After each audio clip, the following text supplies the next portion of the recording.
Okay, it is recording. Okay, so thank you for joining us. I'd like to introduce you to the two Journalism 4200 students. We have Jameson Tree. Am I saying your name right? Treeback? Sure. Good enough. Turbrack. There you go. I got it? Okay. Yeah. So Jamie is going to cover the story about how state funding has changed through the years and how we went from 80% state funding in 1980 down to, I believe it's 24% today. So that will be his story angle. And then we have Shaylee Haith. Am I saying that right, Shaylee? Huff. I'm so sorry. It's okay. And Shaylee is going to do the threat to tenure and talking about how like Akron and OU have kind of suspended tenure and what we're doing from a BG union perspective to try to address this. And then we have Penny Ray Hawkins, who just joined us. Hi, Penny. This is David Hello. Jackson and Steve Demuth. And Penny is doing the angle on problem of how do we attract a diverse faculty, and especially in the middle of a faculty hiring freeze, what does that look like and how do we work on that? So those are kind of the three issues that they're kind of dividing and conquering. And the goal is to kind of combine this into a group story on an AAUP perspective, but specifically with these three issues. So does that, any questions on that, our guest today? Okay, so with that, I am recording this. So I'm going to start with Jamie. And Jamie, if you want to get started on your Q&A for our guest, that would be great. Okay. So as Julie said, my story is on the funding decrease over time. So my first question is really kind of a bold question, but what can we do about this like change? Like what are some steps that we can try to do about this change? Well, I would start off by saying that this may come as a surprise coming from the faculty union president, but I would say that President Rogers and his focus on the public university for the public good is a completely appropriate and correct way to be focusing on that. What we have is a situation in the legislature where the amount of ignorance, just based on the literal meaning of that word, not the derogatory aspect of the word, about what higher education does for the individual students who are there, but also for the communities in which those students reside, for the communities in which our educational institutions reside, the economic impact, the development of citizens. That they just don't know, and you could argue they choose not to know, but they just don't know the extent to which public universities are contributors to the public good, contributors, engines of economic development, is a phrase that's often used. And, they're more than that, certainly. But there's a tendency to think of public institutions where there are individuals who benefit from the institution as only being an institution that benefits those individuals who are there. So that a park, for example, only benefits the people who go to the park, so therefore you should charge people to be in the park. Whereas parks have much more that they contribute than just to the people who actually happen to go there. Well, universities are that by 70 orders of magnitude greater. Yes, there are individuals who benefit from the universities. We're speaking to a number of them right here. But universities are so much more than just a place where people go to grow and learn for themselves. It's for the impact that they have when they leave. So what can be done about that is spending time educating legislators who may not have had experiences with universities, may have attended private universities. The president meets with legislators all the time. I myself have testified before committees of both the State House and the State Senate, partly just to show them that we're not, card-carrying members of the Communist Party bringing hammers and sickles, to the legislature, but that, we are, for want of a better term, normal professionals who work really, really hard every single day to educate students who then make the community and the state better, and that has an economic impact. Steve might have more to add on that.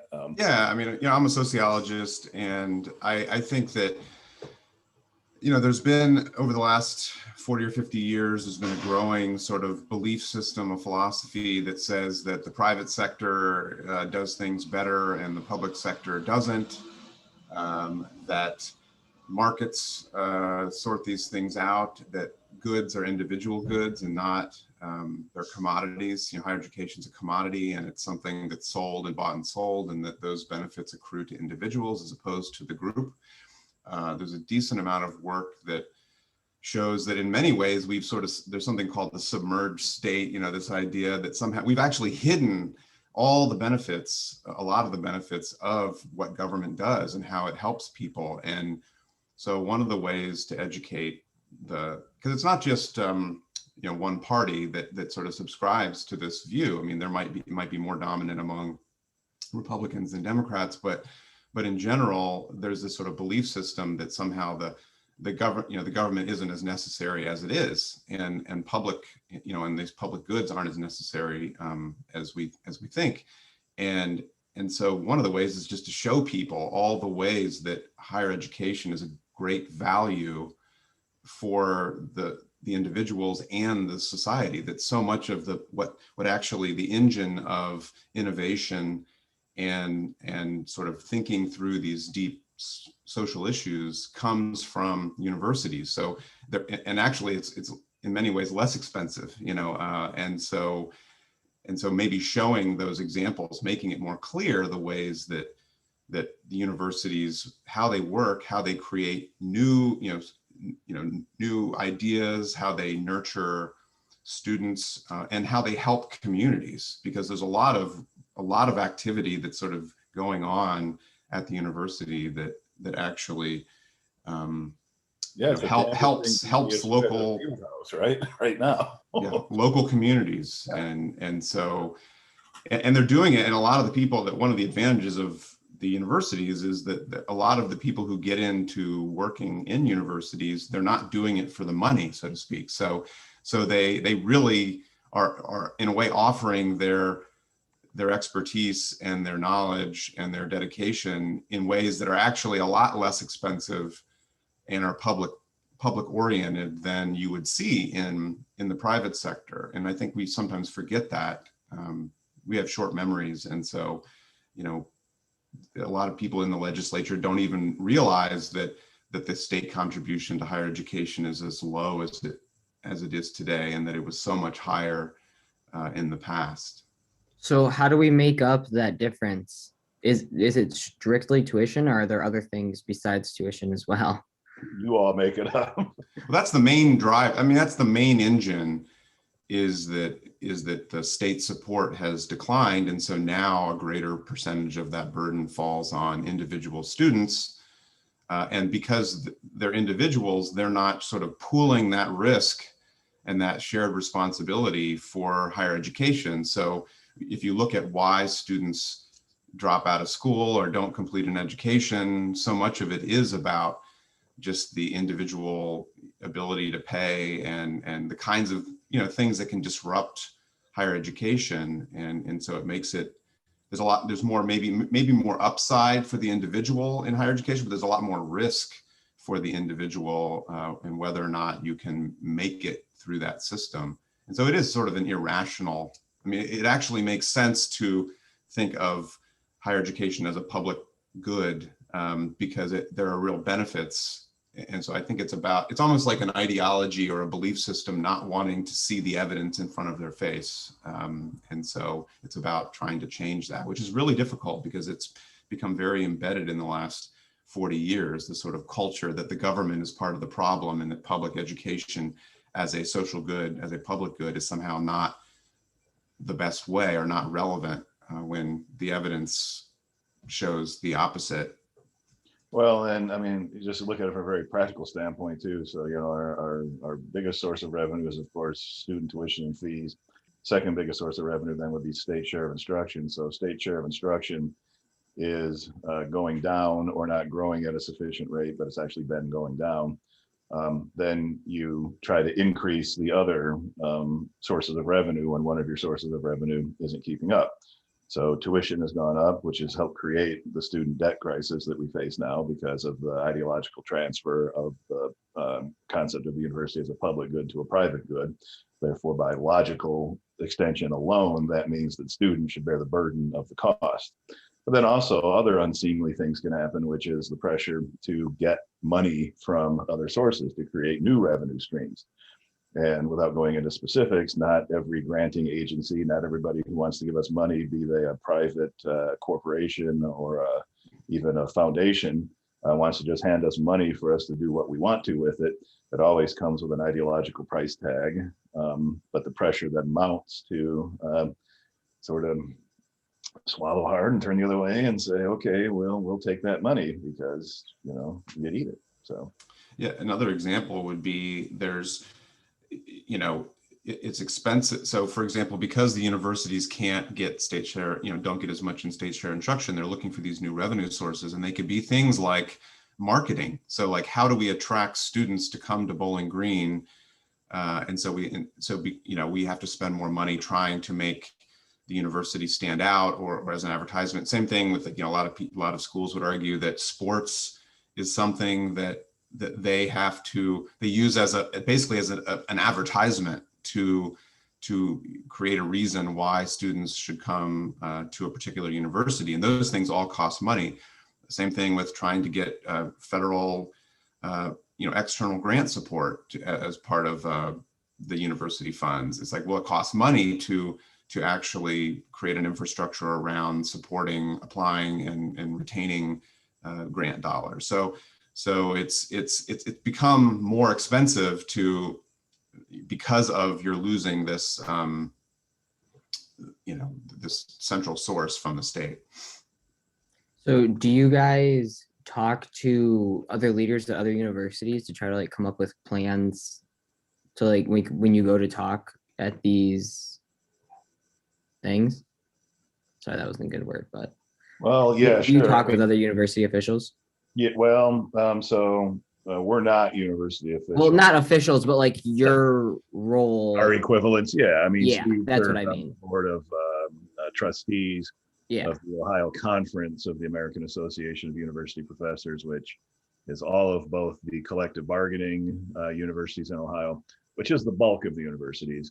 So the University of Toledo, Bowling Green, Kent State, Wright State, Cincinnati, Youngstown. But also others. So like OU and Miami are members, and there's a private member on the board. So most recently it was, you know, Oberlin. And so we work together to then talk to university presidents or administrators. We also, at the national level, we meet with our representatives in Washington to talk about policies that make, so we've been arguing for years in Washington to create federal incentives or federal rules to sort of encourage states to invest more directly in higher education. Because we know, for example, the federal government controls things like student loans and Pell Grants and others. So if you could, and that's actually starting to happen, there's sort of this push to say, well, you know, if the states won't fund higher education appropriately, then maybe the federal government can say, well, if you do that, if you do fund it better, then we will create better terms for, you know, loans and grants and things like that. So you do have lobbyists in Washington? It's not lobbyists. I mean, it's just, it's a volunteer organization. So what we do is every year there's a national meeting and the different states groups basically. So in Ohio, we have all the universities. And so we then, each person who's there, each person who's at the meeting meets with their particular representative, and then we meet as a group with the senators at the federal level. So it's not lobbying per se, but we do have position statements where we actually say, and they're usually, by the standards of higher education, they're sort of uncontroversial. It's things like, you know, the Pell Grant has not kept up with the inflation for supporting higher education. So please, please push to increase the amounts for the Pell Grant, or improve accessibility for Pell Grant, things like that.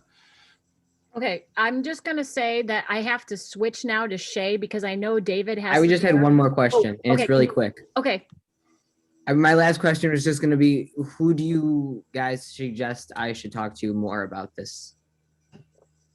Bowling Green State University is in the district of State Representative Haraz Ganbari, and Okay. I found that he is very open to talking. I've had a couple different meetings with him. It's also in the district of Teresa Gavarone in the state Senate, who I've had a little less success in being able to arrange a meeting with. Okay. Those are the two state house member and state senator who represent Bowling Green's Bowling Green campus. And then there's Swearingen, I think is how you pronounce his name, who's the state house member for the Firelands campus. So don't forget Firelands. Thank do you you. think he should also maybe reach out to President Rogers? Sure. Right. I mean, I think one thing to ask President Rogers would be that there's actually a consortium of university presidents in Ohio. So there's something called the IUC, which is the Inter-University Council, that is basically the presidents of the different universities, and they work together to try to talk with legislators. And so the question I would have is, what are the presidents doing to lobby, so to speak? The idea that that public education needs greater support from the state. Okay, thank you. I'm going to switch it now to Shay, and Shay is going to talk and ask questions about the threat to tenure relative to us and Akron and OU. Okay, thanks, Julie. So my first question is just very basic. Do either of you have tenure? I do. Yes. Both of you? Yes. Yep. Okay. So then I might ask you follow up later on that question. But just for the sake of time. So on your website, it says that there are 761 full-time faculty members at the university. Could you clarify what full-time means? Sure. So there's different classifications of faculty. So a full-time faculty member is a faculty member who is employed, and I don't know how to use another word besides full-time, but on a full-time basis to perform teaching, service, and or research. Is expected that is their only employment position, is limited by the contract because of the fact that is their full-time position from doing other work outside of the institution. They receive full-time compensation, they receive full-time benefits. There's another class of faculty who are called adjunct faculty or part-time faculty, who are hired on a per course basis at a very low rate to teach and do not receive benefits and are perfectly free to work as many jobs as they want to and often have to in order to make ends meet. Then within the ranks of full-time faculty, there are tenure eligible faculty and non-tenure eligible faculty. Every institution has a different name for the non-tenure eligible faculty. At Bowling Green, we call them qualified rank faculty. But that means that they are not eligible for tenure. And almost exclusively what it means is that their focus is exclusively teaching and service. And there's no, for most of them, not all, but almost all of them, there's no expectation of research. So they have a very high teaching load, a very high service load. They're full-time employees with benefits, but they are not eligible for tenure. This is not something you asked, but we can't help ourselves, as you've noticed, in terms of the, ask me what time it is, I'll tell you how to build a clock. The position of our union and the position of our national organization is that it should not matter and does not matter what the allocation of effort of a faculty member is, be it heavily teaching focused, heavily research focused. All faculty, regardless of their allocation of effort, should be eligible for tenure. Okay, so then moving on, I'm sure you're familiar with the situation at Ohio University in Akron, that they laid off a large number of employees, some of which had tenure. Is this something that BGSU was also affected by? No, BGSU did not do that. We appreciate the BGSU did not do that. We believe that it was motivated by both our financial situation not being as bad and because our administration is not malevolent the way the administration and board of trustees were and are at the University of Akron. As the faculty union and the leadership of the university, we have worked hard together to create an environment that is collaborative, can be adversarial at times, but isn't necessarily hostile. We have not been directly affected in the same way. However, we are affected in the sense that an attack on one is an attack on all. And so our position is that this wholesale attack, particularly at Akron on tenure, is a crisis, is representative or symbolic of the crisis in higher education, which is the shifting over the last several decades from primarily a tenured faculty to increasingly a non-tenure eligible faculty, and even more increasingly an adjunct oriented faculty. And to be clear, we did have some non-tenure eligible faculty who were not renewed about a year ago. Actually, it wasn't tenure faculty or tenure track faculty, but we did have faculty who were not renewed, and so that's also something that the faculty association is concerned about, because anything that undermines. I mean, our goal, like David said, is to get to a point where all faculty have an expectation that they will continue to be employed at the university. So essentially a tenure-like situation. Because originally, when the AAUP really pushed this notion of tenure, the idea wasn't that there were sort of two tracks of people. It was this idea that all faculty, all academics should have this expectation of employment, except for under a very narrow number of circumstances involving dire financial, conditions. Because the only way you get a vibrant, engaging, sort of innovative university is if you have faculty who don't feel like from year to year or based on what they teach or what they do research on that they could somehow lose their job. So even though obviously the attack on tenure is a grave problem, we think that, like David was saying, the long-term decline of tenure because of the shifting balance of tenure track versus non-tenure track faculty has undermined the sort of robustness of higher education. And so then from an academic standpoint, why is it so important, excuse me, to have tenured staff at a university? I think that if you think about what makes college and university education so valuable, part of it is learning about skills and learning about ideas, but it's the freedom. But it's really this sort of freedom to talk about things and to engage in new and innovative and maybe controversial or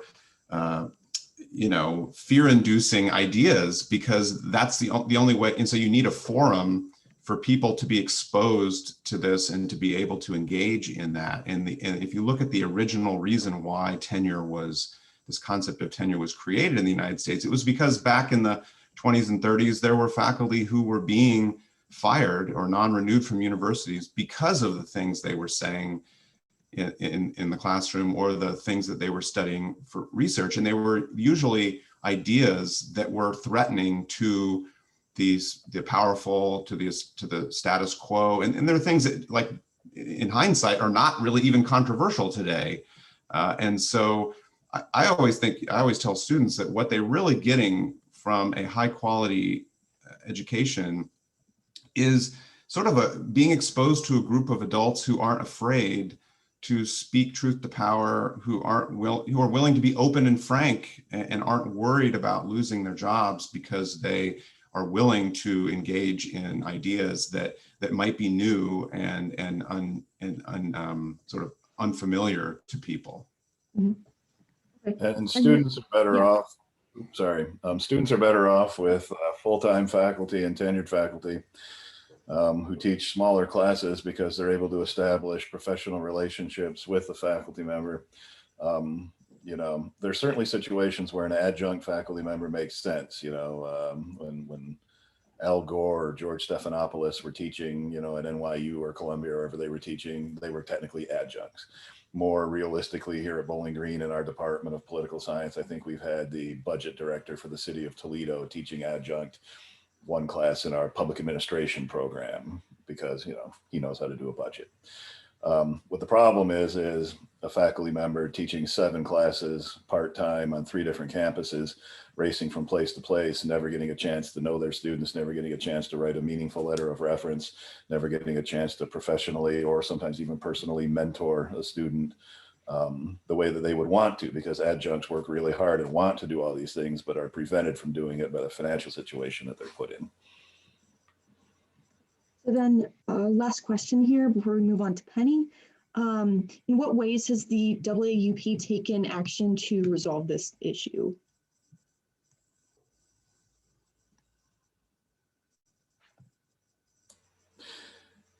We haven't been very effective nationally at fixing this issue, that the powers that be that create the trends have simply been stronger than the higher education associations and higher education unions have been able to push back on. We have tried hard to, we have been very successful at BG in creating a seniority system for qualified ranked faculty.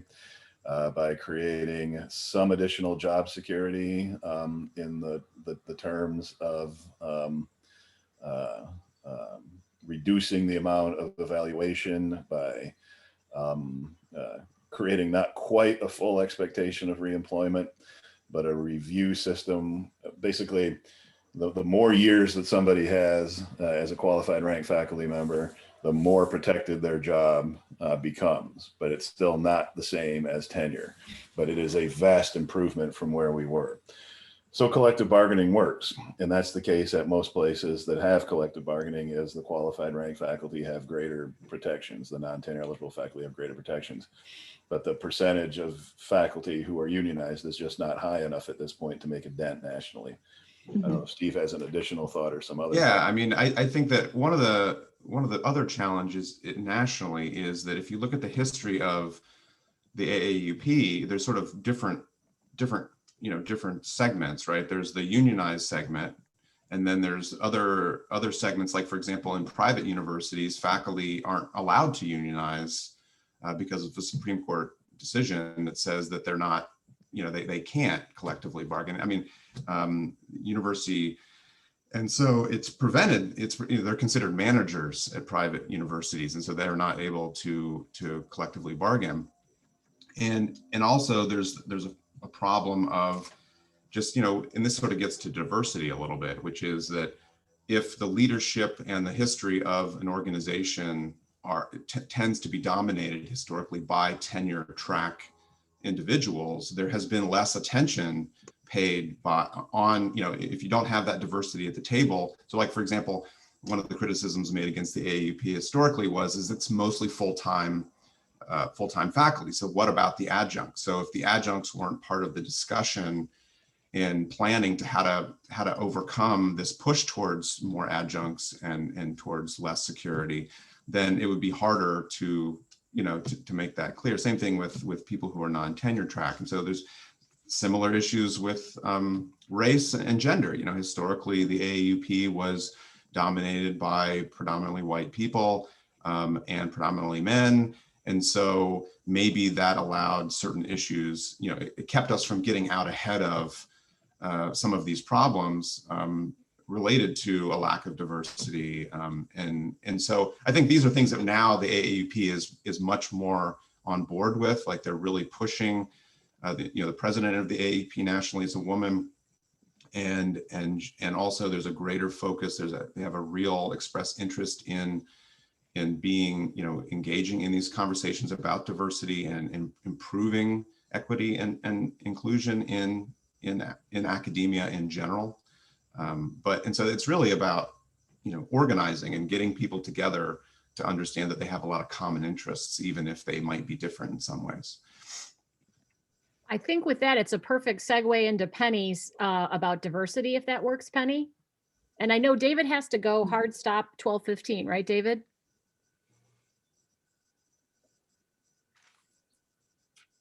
Yeah, oops, I'm back. Yeah, hard-ish for sure. Okay.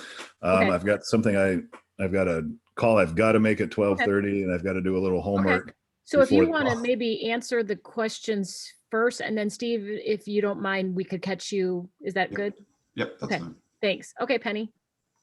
All right. First of all, hi. Thank you for sitting down with us today. First, I want to ask, what is your how do you define what a diverse candidate is?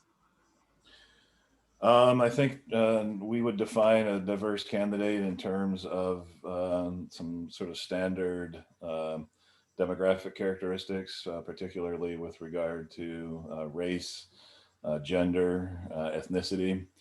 In particular, at BGSU, among the faculty, I would say that we account for or are forced to account for class in an internal sense, and not nearly as increasingly we are becoming as a institution more comfortable discussing issues of race and gender, identity, ethnicity. We are not still anywhere near successful at talking about issues of class distinctions by faculty rank within the institution. And I would argue that, and I mean class both ways. I mean, in the sense that we employ faculty who come from multiple generations of relative wealth and privilege, and we employ faculty who might be the first person in their family to even go to college. But I'm talking about class also internally, in the sense that we operate in an institution that has an institutionalized set of underclasses of faculty employees. And that's hurtful to say about qualified rank faculty, but they are paid less. They do the same, well, they do as much work, probably more work in most cases, because teaching can be very hard. And are built into the system is the notion that because their job is 80% teaching and 20% service, they should therefore be paid less.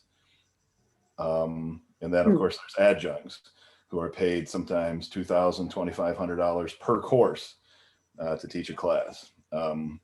Institutions are increasingly using employees of private companies who are part-time employees to cover some of the academic work as well. So while it's very important, and we have done some good work addressing issues of race, gender, ethnicity, sexuality, lots of those issues, we haven't done a particularly good job addressing class distinctions within our institutions. Yeah, I think to add to that, there's sort of a fundamental irony in higher education. And in many ways, it's a mirror of society. A lot of the weird things going on in society, which is the bread and butter, what keeps the lights on at the university is student tuition. And student tuition is, the students come to universities to be educated in classrooms primarily. And yet the job of the overwhelming job of qualified ranked faculty in instruction is devalued with lower pay and lower status. And so we need to ask ourselves, why is it that what we say we value most in universities and what universities are most reliant on is somehow worth less? And so it's sort of a caste system. And we're trying to break that down. I mean, one of the fundamental goals of our union is to try to say, like, we're all scholars and we're all academics and we do different things and we have different jobs, but they're all important. And some people do more research and some people do more teaching. And you need all of this at a university. And this way that we have decided, and it's not just Bowling Green, it's higher education, it's our society in general, to sort of say that essential workers. So the essential workers of the university are somehow more important, like we need them.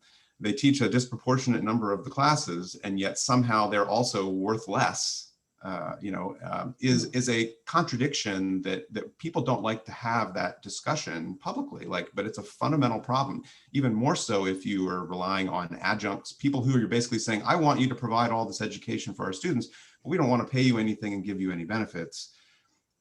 That if the public knows, and when the public learns that, they get pretty upset about it. They're like, well, hold on a second. I didn't realize that the goal of the university is to minimize the labor costs in order to still get away with, providing this education, but doing it for as little money as possible. And sort of a fundamental, and that's just sort of sounds like that's sort of capitalism, right? Yeah. So it's like trying to get the university to act in ways that are actually more aspirate, like we can do better than that, right? Like we can actually provide a system that helps the public, helps students, and provides a good model for a healthy, democratic, equal society. Oh, that was a lot, like in a good way, like, wow, holy crap. So why is it so important to have a diverse staff at universities like BGSU? Well, I'm going to take it from the route of political science because that's what I teach. And that is that in some of the Supreme Court decisions upholding the use of affirmative action in higher education admissions, the Supreme Court has said that having students operate in a diverse environment is what is referred to as a compelling state interest. And this has to do with due process, which is probably more detailed than you need. But it's kind of a threshold question that courts ask themselves about whether a policy should be pursued or not by government. And we are agents of government as employees at a public university. And that is there an interest? Is there a state interest, a government interest, a compelling reason, a good reason to carry out the policy? And the courts have held in recent decisions, although they're being challenged always, that students operating in a diverse environment, creating such an environment for students to be in, is a compelling interest because it better prepares them for the environment they're going to be in when they leave the institution. So you can take all of the good reasons that you can think of, and we can all think of lots and lots and lots of good reasons for creating and maintaining and constantly being aware of maintaining and creating a diverse collection of faculty employees, non-faculty employees, administrative and staff employees, as well as a diverse student body, that those are, in my view, a good in and of themselves. But even if we put all that aside and just go from a strict, are we doing the students a benefit or a harm?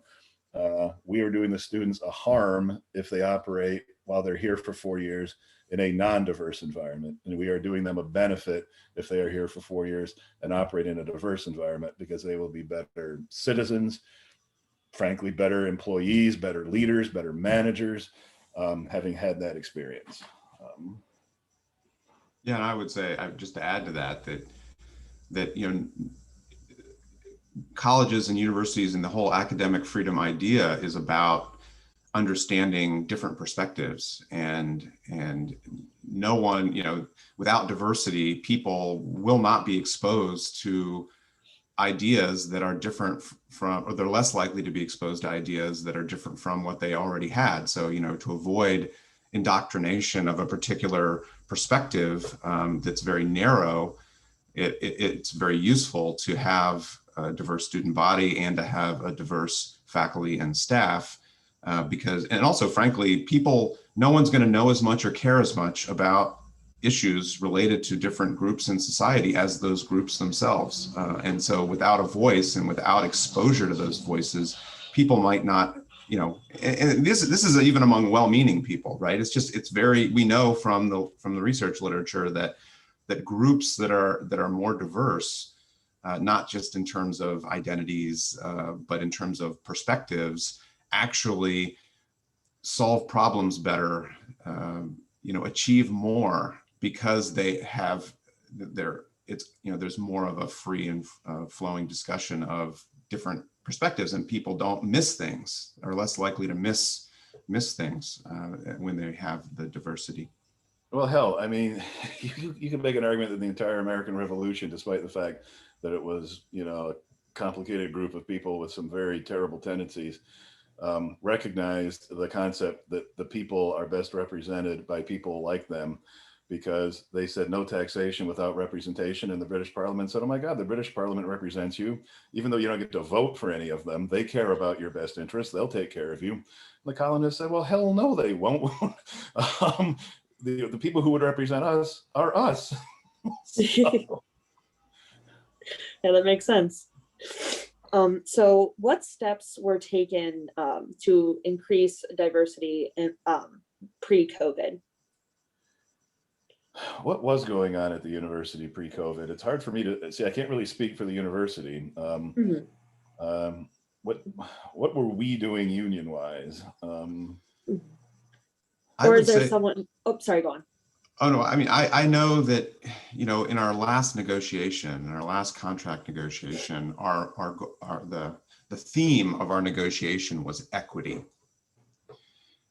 And it was primarily equity focused around making sure that different faculty around campus, whether, so equity in terms of across departments or colleges, equity in terms of across different like qualified ranked faculty versus tenure track faculty, equity in terms of whether our benefits, or equity in terms of, Firelands faculty versus the BG campus faculty. But also equity in terms of whether or not the union was representing the interests of diverse groups in terms of whether it's gender. So do our benefits actually serve women faculty the same as they do men, and the same thing with race and ethnicity. And so we actually we were more focused on gender. I mean, it's hard to take them all on, but at the time, we were really putting a lot of attention on, for example, access to birth control for women. And, previously that wasn't possible. And there was, and free access, making it so that the health benefits were applying in similar ways to men and women. We also have, we were one of the first universities to get paid maternity leave. And actually it's paid parental leave. So it's for men and women.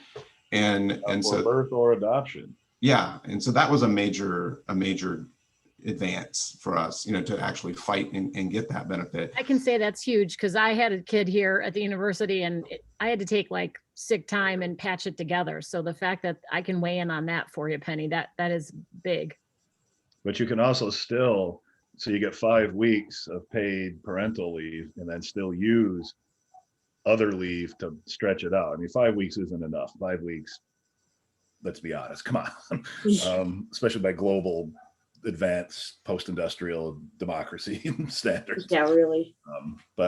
So in the future, I mean, I think we also have post-pandemic or during the pandemic, we have a statement in our Constitution now, right? That's a social justice sort of statement that says, like, we're not just a union that's narrowly isolated, looking at just the bare minimum of but we're also taking into account this issue, the importance of supporting the whole faculty member and being sensitive to improving diversity, equity, inclusion in the real, not like in actual actions instead of just words. But it's something that's a struggle. Like you've got all these different issues, and so now we're really, that's sort of the next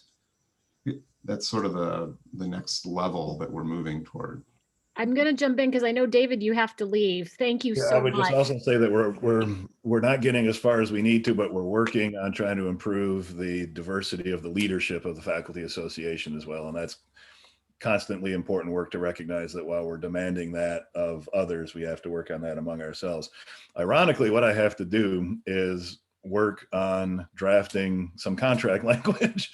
So that's why I have to Question leave. for you, David, if they have any follow-up questions, are you good if they send you an email, or would you Yeah, prefer a phone call, or absolutely. what is an email the easiest, best? Yeah, Okay. absolutely.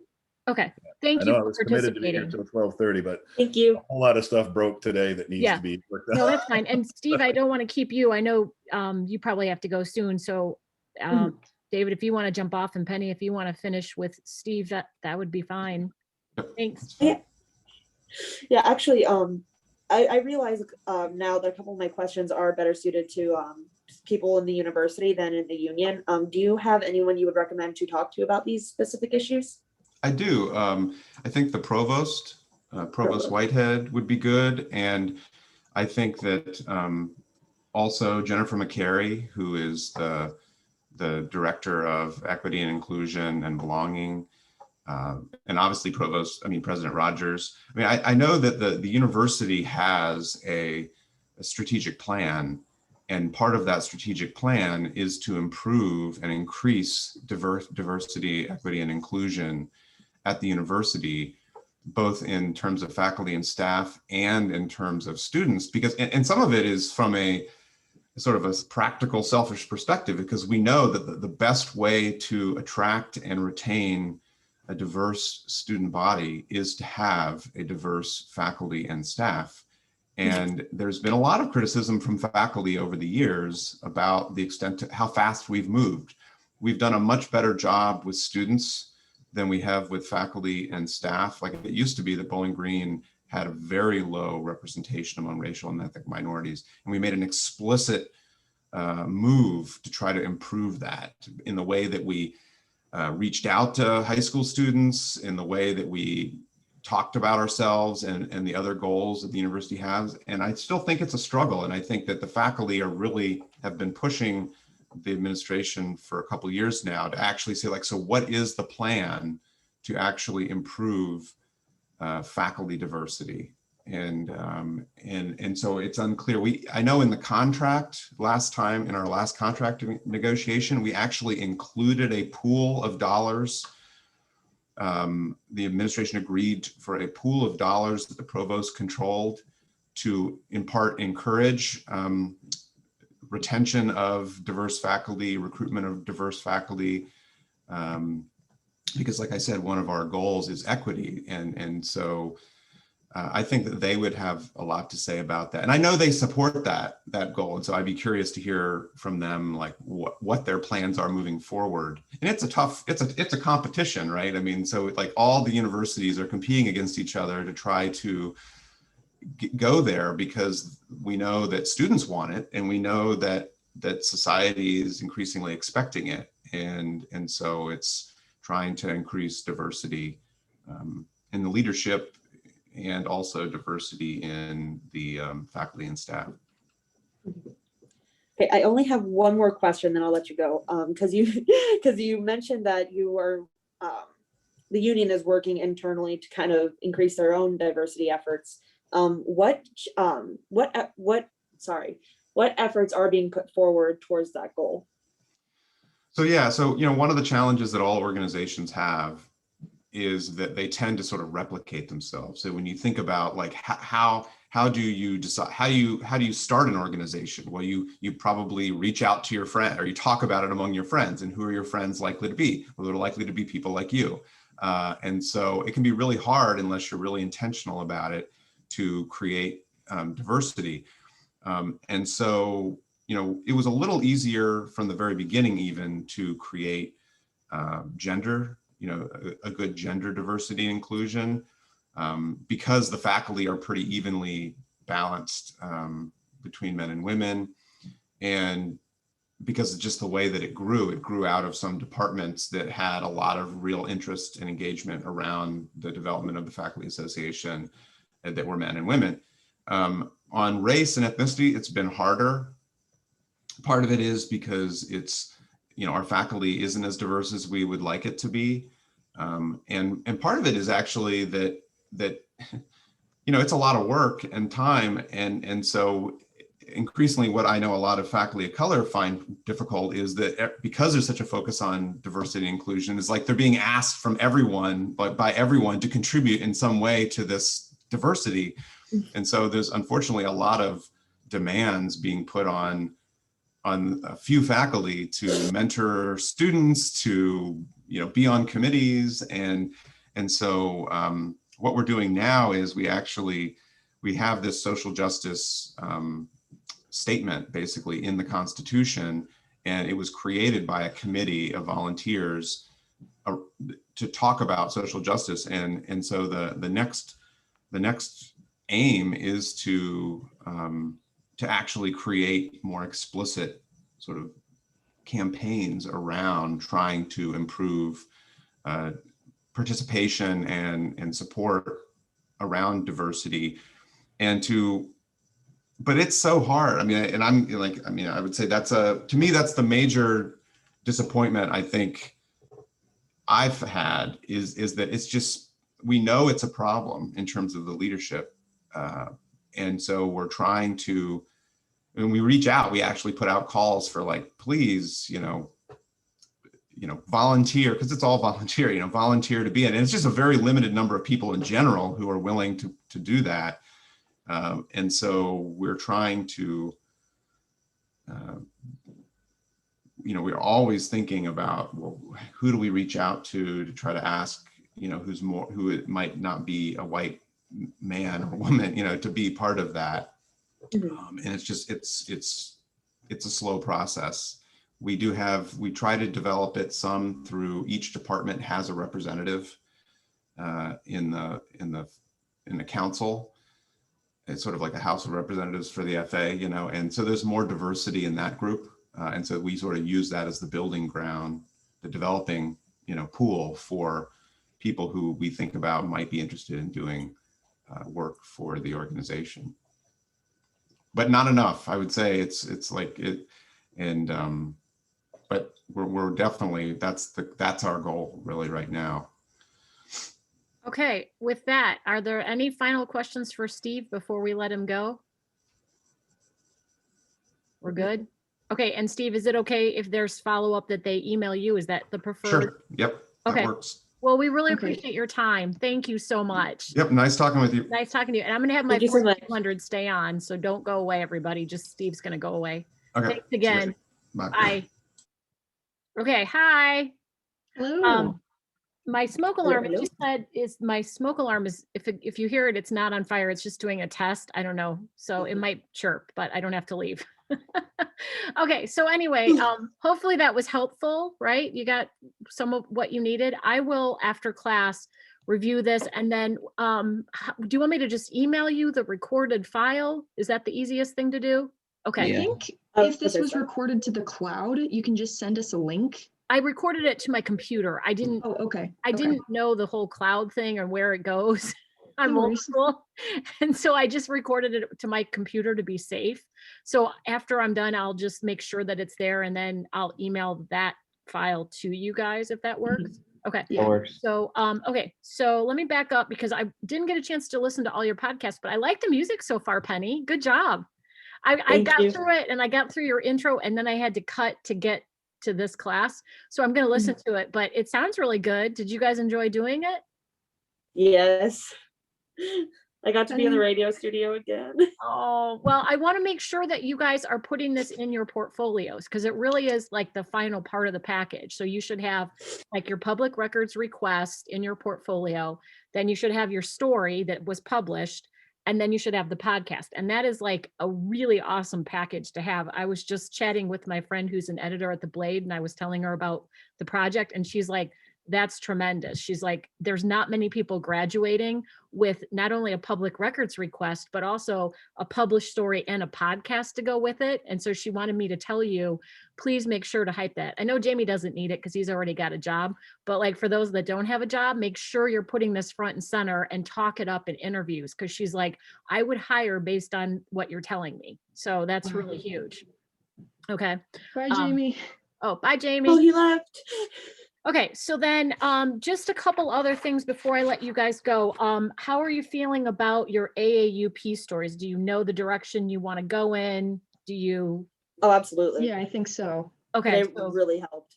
okay, good. So no more questions on getting that and that sort of thing. Like you've got it. And if you need to, you're welcome to follow back up with them directly. They both said email works. So, okay. I think Jamie's coming back. Jamie, are you there? I'm here kind of. My audio, my internet Okay. went out, so I'm on my phone, so Oh, you okay. can't really Wait, see me, but I yeah, can hear Got you. it. Okay, that's perfect. I just have a few more announcements and then I'm gonna let you guys go. I was just asking, are you feeling better? Are you in good shape for this final story, Jamie? I think once I go through the recording for today, Okay. yeah. Okay, one thing I wanted to point out, if you're trying to get a hold of people like President Rogers or Provost Whitehead, they're both very approachable. I'm sure you know this, but like start early. Don't reach out to them like, the week that the stories due. Like I would literally send a request today to those two people if they want to, if you're thinking they're a part of your story, because they're going to take as long as they need to get back to you. And don't tell them, I'm not saying that you have to lie, but I wouldn't say like the stories due what, the 20th. I would just say like, the stories due in a week and leave it at that. And don't like give them the date as the 20th because they might be inclined to reach out on like the 20th. So just a couple hints. I'm sure you know this. Okay, so then I'm not going to assume, I'm going to assume that you're in good shape on your final story and you're starting your interviews. There was no tip sheet. Your memo of publishing I have, and that was your tip sheet. So you guys are, you've got the first set of interviews down and you're progressing on that, correct? Yeah. Yes. Okay, perfect. Okay, and did you know that Ken also moved the deadline for your final story VOT SOT? I think I No. briefly saw that. Yeah, I because did not. see that. okay, you know how we talked and I moved the deadline to the 20th? I emailed Ken and I let him know that I did that to try to help you guys out. And so he agreed and also moved his back. So I believe his is due now the 22nd, I think, or maybe even the 27th. I'm not sure which one he picked, but he said he thought that was smarter and he was going to move it back too. Awesome. So you've got time on that. And then just to kind of forecast what's coming next Tuesday, we're going to have a career day, like it's Julie's career day. So if you could, and this isn't for a grade, but it would be really helpful if you could bring a copy of your resume to class so that I could give you feedback, because I'm going to share mine. And I know you can't come to class, Jamie, right? Because you have to do it on Zoom. Is that right, Jamie? Probably not. Oh, okay. Well, if you want to email me your resume, I know Yeah, you so already I have a can email job. it to you. Yeah, I mean, you kind of already have a job, so like, I don't know how much you really want to participate in this. Like, I guess I'll Well, leave. I mean, I still want to be part of the class. I Yeah, still no, will I send know. it to you and you can still give me advice. Okay, I mean, I didn't know you've got a job, so it seems like you're in good shape, but I'm perfectly willing to have you participate, but like, Yeah, no, I I mean, realize. I can still improve it, I'm sure. Okay, that's fine. Well, if you want to email it to me before, then I could also just have you on Zoom and I could just like pull up yours and we could talk through it. If you Yeah. want to work it that way. Or you could also, I guess you could share your screen, although that might be a little hard for us to see in the classroom, perhaps. I don't know. Your call. We can do either. Whatever's easiest. So Yeah. have your resume ready to go. And then also, if you want to bring your clips, like, I don't know what your current situation is, if you've just been storing them in an envelope or if you have them like in some kind of binder or some type of like portfolio, but I was going to bring a sample portfolio and kind of show you how to put together your portfolio for interviews. So if you want to bring your working clips or whatever it is you want to showcase in an interview, we can kind of brainstorm like what that looks like, how to put it together. And actually a big thing is like, how much do you include? Like, do you include everything you've ever written or do you include like your top 5? So I think we'll talk through that too in the class, if that works. Okay. And again, Jamie, on the clips, I don't know how you want to handle that. Cause like, I guess we could just maybe kind of talk through it on Zoom. Yeah, that sounds good to me. Okay, so that's what I have planned for next week's class. And then the week after that is the 20th, and that's the last time I see you guys, and that's when the stories due. Isn't that crazy? Yeah. What the heck? Where did this time go? I know. So we're not having a final exam, and there's really no like final exam activity. So as of the 20th, I'm gonna wish you the best of luck, and you're gonna say goodbye, and it's a wrap on my end. Now you still have to finish with Ken, but like Right. as far as I'm concerned, the 20th will be our final day. Wow. I know. can't In fact, believe do you guys this. want to do something fun and like meet for lunch that day? Because like really all I have that day is just like kind of just going through the final story. Like, Ooh, Sounds like I like that idea. well, Jamie, That's will a you good be in idea. Toledo? Yeah. Okay, and I'll be in Toledo, but do you guys have, Group trip to Toledo. yeah, do you guys have a car? Could you, Yeah, Penny and I Penny and can Shay drive. could, I like, can drive. I Penny would and need to carpool, but yes. okay, I got well, you. we could pick a lunch spot close. Jamie, do you get a lunch hour? Yeah. Okay, so we could pick a spot close to St. John's and we could just meet there for lunch on the 20th as our final class. That If that's, I I love mean, that. I wouldn't make that happen, but if you guys wanted to do that, I'm 100% willing to do that. Yeah. Okay, have you been to that place across the street from you, that fire station place? I see it every day on my drive, but I haven't gone there yet. I don't know. Okay, so it's really weird when you get off the expressway on Airport Highway and you're They headed have to 3 St. fire John's. trucks in front of it. Yeah, they literally, it's a weird, it's called like Fire Station. I'll have to Google the It's name. like Fire Station Grill or something like Yeah, that. and they have like 3 fire trucks in front of it. I mean, I don't know if it's good or not. I have no idea. Okay, it's called Fire Station Bar and Grill. It says traditional Ooh. American. Okay. Yeah. So here, I'll share the menu. So it'd be easy to meet there because Jamie could literally walk across the street and then you guys could Yeah. just get off the highway and we could try it. But let's just check the menu. Are any of you like dietary concerns? I'm allergic to nuts and shellfish, Okay. but it's a Alright, very let's mild see. allergy. So if it's Okay, like fire prepared in the same station. room as that kind of stuff, I'm okay. Let's see. Fire Station Bar and Grill. Can you see this? Yeah. Okay. Wings. It looks like a, That looks too so ex- cool. I mean, it doesn't look horribly expensive. I No. don't think it's a high-end restaurant. Like I was just making sure, but it looks like they have Mexican taco, Tacos, steaks, ribs, salmon. wings. Oh, no, I'm hungry. Excellent. You guys think this is what it looks like. that looks so cool. And they have these 3 fire trucks right out here in front of it. So like Okay. literally you'd get off the expressway and you can't miss it. And then Jamie could just Yeah. walk right over. Do we I want to think that attempt would that? work. Yeah, that sounds good to me. I'm here for that. Okay, so on the 20th then, well, I'll come down next Tuesday. We'll have in class on the 13th, like a resume portfolio session. So bring your goods. Jamie will do your remote. And then on the 20th, let's just meet, let's say 11:30 at the fire station. Does that work for you guys? That'll be exciting. Is there enough Yes. time for you, Shay and Penny, to drive up? Yeah, yeah. That This should is be, yeah. my first class of the day. Is it? Okay, because So- you probably have to Mine leave too. by like 10:30, 10:45. Is that Yeah. okay? Yeah, Okay. that's good. Yay. Love We'll road try trips. it. Road trip. That'd be road awesome. trip. Okay. All right. And then maybe we can get a tour of Jamie's office. Yes. Can we get a tour of your office and say hello to everyone at St. John's and see all the young Uh, boys? I'm not sure about that COVID wise. We'll see. Oh, yeah. Okay. All right. Well, at least we have something to look forward to. Lunch will be fun. So we'll make it a fun little That'll farewell be awesome. celebration. Oh, I'm excited. Okay. All right. Sounds good. Well, good job. I'm going to grade your podcast. I can't wait to hear it. I'm very excited to listen to it. And then you guys go about your way on the stories or this final story, and then bring your resume and your clips next week. And then the 20th, we'll just have a little farewell. Awesome. Okay. Bye. Okay. All right. Wait, Shay, can I talk to Oh, you wait. just for a quick Yeah. second after? Yeah. Okay. Anybody need me for anything? I'm good. Okay. All right. Have a good one. Thank you. Stay healthy. Stay Bye. safe. Bye. This is probably a little late and I Yeah. apologize for that.